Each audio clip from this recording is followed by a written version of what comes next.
En fait, on utilise les thèmes là, qui sont dans votre rapport annuel, mais rapidement, une année de résultats, nos relations, nos partenariats, pour un accroissement des revenus du marché, un environnement pour investir, une production responsable par nature, le défi de la santé, la gestion optimale des ressources et nos communications et la vie associative. C'est donc pas nécessairement dans l'ordre les thèmes qui sont dans votre rapport annuel. Une année de résultats, c'est toujours important de vous souligner quand même que même si on est dans une période morose de prix, votre organisation a eu des très bons résultats par rapport aux représentations qu'elle fait depuis plusieurs années. Ça nous a permis d'avoir, malgré le fait que ça avait été annoncé dans le budget de mars 2017, il a fallu attendre à novembre 2017 pour que le ministre l'annonce puis le mette en place, ce programme-là. Assez rapidement, on a constaté qu'il manquait d'argent dans le programme. Et les représentations qu'on a faites autant au niveau du ministre de l'Agriculture, du ministère des Finances puis du bureau du premier ministre nous a permis d'avoir 100 millions supplémentaires en mars 2018. Et avec 195 millions, même s'il y a encore des producteurs qui restent à inscrire, on a une bonne perspective qu'à peu près tous les producteurs qui seront inscrits au programme pourront bénéficier de ce programme-là aussi. Un assouplissement de la réglementation environnementale, Mario va revenir là-dessus aussi, mais en particulier le seuil pour les audiences publiques du BAP est une décision très importante pour le secteur du porc. La publication du deuxième rapport de responsabilité sociale qui n'est pas étrangère à la façon dont on est perçu au ministère de l'Environnement et la possibilité qu'on ait des assouplissements à la réglementation. On a, même si on est maintenant dans une séance de négociation intensive, déposé un argumentaire que nous, on qualifie de solide aux audiences de la Régie des marchés agricoles, la modernisation du SGRM pour les clients du SGRM qui sont très bien appréciés. Et donc, ces changements-là sont fondamentaux et importants. Et la hausse des inscriptions à la veille sanitaire. Donc, en gros, là, si vous disiez qu'est-ce que ça donne, là, votre organisation collective, c'est un résumé assez rapide d'une année de travail. Peut-être pour rassembler ça là, comme organisation, puis c'est en complémentarité avec le discours que David vient de vous faire aussi. Là. Ce qui nous motive et la façon dont on travaille, c'est l'objectif, c'est que les entreprises porcines soient rentables, transférables, et c'est des entreprises qui ont la capacité d'investir. Il y a toujours 3 blocs. Là. Ces 3 blocs-là, ils sont indissociables et ils doivent être menés de front d'une façon cohérente aussi. C'est une juste répartition des revenus en provenance des marchés. Tout ce qu'on fait au niveau de la convention pour les relations avec les transformateurs, une ASRA stable et bonifiée. On attend un engagement assez clair, plus qu'un engagement, je dirais une annonce du ministre. Là, on a travaillé très fort depuis 2-3 ans là-dessus, on est proche. Puis un programme d'appui à l'investissement adapté à la réalité des entreprises porcines. Le programme démarre. Il y a des améliorations à y apporter, mais la base est là. Nos relations, ça a toujours été aussi une priorité comme organisation pour avoir des résultats pour les producteurs, d'établir des relations constructives avec l'ensemble des partenaires. Des fois, on peut être... c'est un peu la culture qu'on a ici au Québec, là. On n'est pas nécessairement obligé d'être d'accord pour travailler ensemble. Il y a des choses, des fois, qu'il faut qu'on se dise, clairement et correctement aussi. Mais puisqu'on est une organisation, puis puisqu'on est un secteur qui se base sur les marchés d'exportation, on exporte 70 % de nos produits, on ne peut pas se payer d'être en chicane sur l'ensemble de l'œuvre non plus. C'est pour ça que, malgré le fait qu'on est en discussion solide sur la question de la mise en marché, on travaille aussi sur d'autres enjeux qui sont importants pour l'avenir de la filière aussi. Nos relations gouvernementales, on a établi une étroite collaboration avec le ministre. Ça va faire la 3e fois qu'il va venir ici. Et vous allez comprendre aussi qu'il connaît très bien autant la production que le secteur dans son ensemble. On a eu un accès privilégié au gouvernement. On a eu une rencontre avec le premier ministre que nous, on qualifie de déterminante sur plusieurs dossiers. La ministre du Développement durable, avant sa modification de règlement, on a eu aussi accès au ministère des Finances. Pour la 2e ou 3e fois, on a accès aux consultations prébudgétaires. On a participé à toutes les étapes aussi vers la nouvelle politique de développement durable, donc le secteur du porc, de la filière porcine était considéré dans cet exercice-là. Et évidemment, on établit une étroite collaboration avec la financière. On n'est pas toujours d'accord avec eux autres, mais on se parle sur une base régulière et constante. D'ailleurs, ce qui fait en sorte qu'on va pouvoir vous annoncer, Mario va vous faire ça tantôt, l'avance de compensation. Le communiqué vient d'être émis. Alors, toutes les fois qu'on a ce genre de travail-là avec la financière, on est les premiers à le savoir et vous serez presque les premiers à connaître les résultats.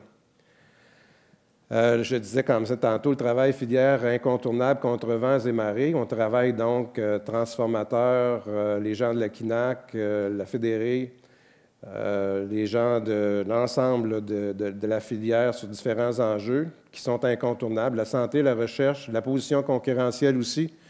Constamment améliorer notre coût de production. Il y a des choses qui concernent le secteur de la production, mais il y en a d'autres qui concernent l'ensemble des fournisseurs d'intrants, qui concernent aussi le secteur de la transformation. Il faut qu'on travaille ensemble pour voir comment on peut modifier, améliorer notre coût de production. Puis, on a des forums permanents qui nous sont très chers, qui sont importants. Le CDPQ, l'équipe québécoise de santé porcine, puis aussi la table de filière, la table des leaders de la filière.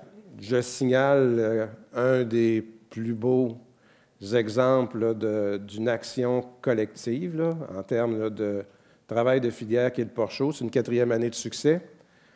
C'est le plus grand maintenant, c'est le plus grand événement du genre au Canada. Il y a plus de 1000 participants. On est encore en croissance malgré que ce soit une 4e année. 25% des participants sont des éleveurs, donc il y a légère amélioration, augmentation de la participation des éleveurs. Le rayonnement hors Québec est en croissance. Il y a maintenant 12 des participants. Ça veut dire au-delà de 100 personnes qui viennent de l'extérieur du Québec, les États-Unis, l'Ontario, l'ouest du pays aussi, un peu d'Europe.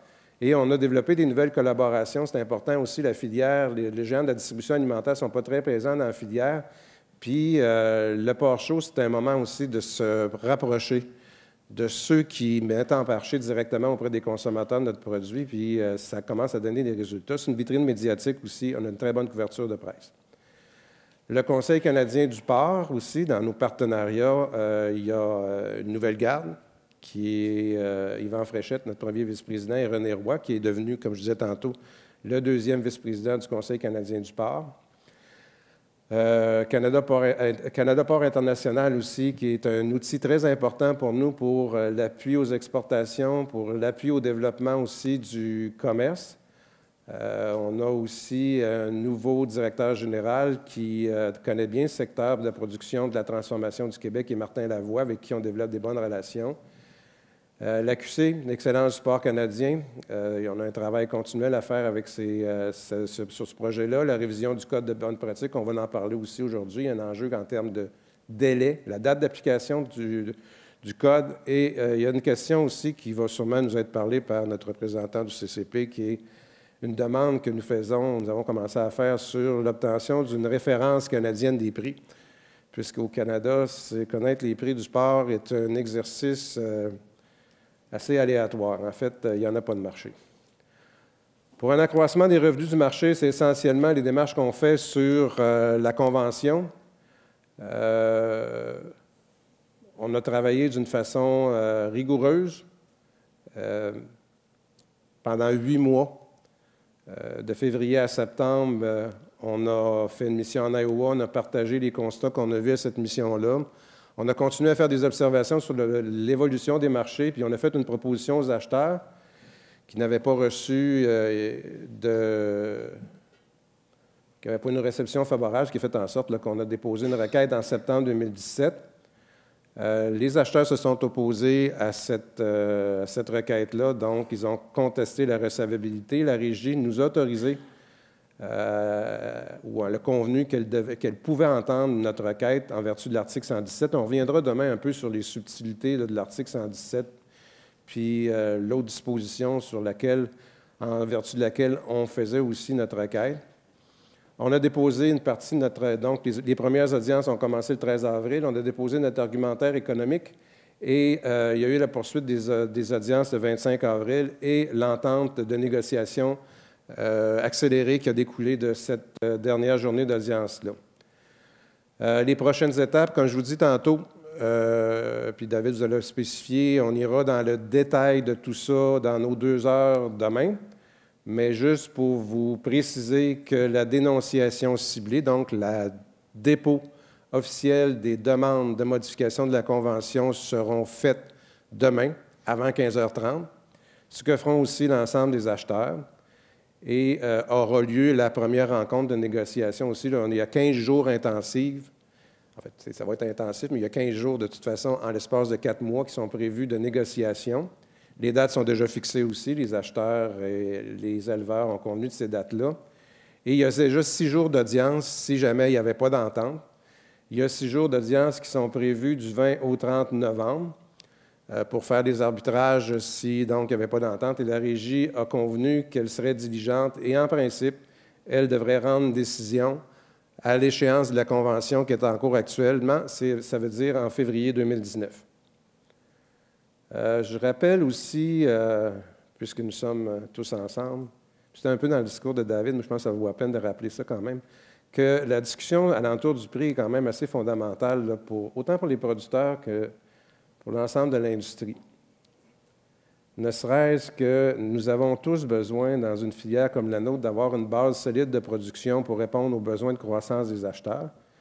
Et d'ailleurs, certains articles dans les journaux, encore cette semaine, parlaient de ce besoin de croissance. On a des besoins d'investissement pour répondre aussi aux besoins des marchés. Les investissements que les producteurs font, ils sont nécessaires aussi en termes de qualité des produits, en termes de technique de production. Et essentiellement, ces investissements-là vont servir à mieux répondre aux besoins des marchés, en améliorant la productivité, mais en améliorant la qualité des produits, puis en améliorant aussi le type de porc qui est attendu par les marchés d'exportation.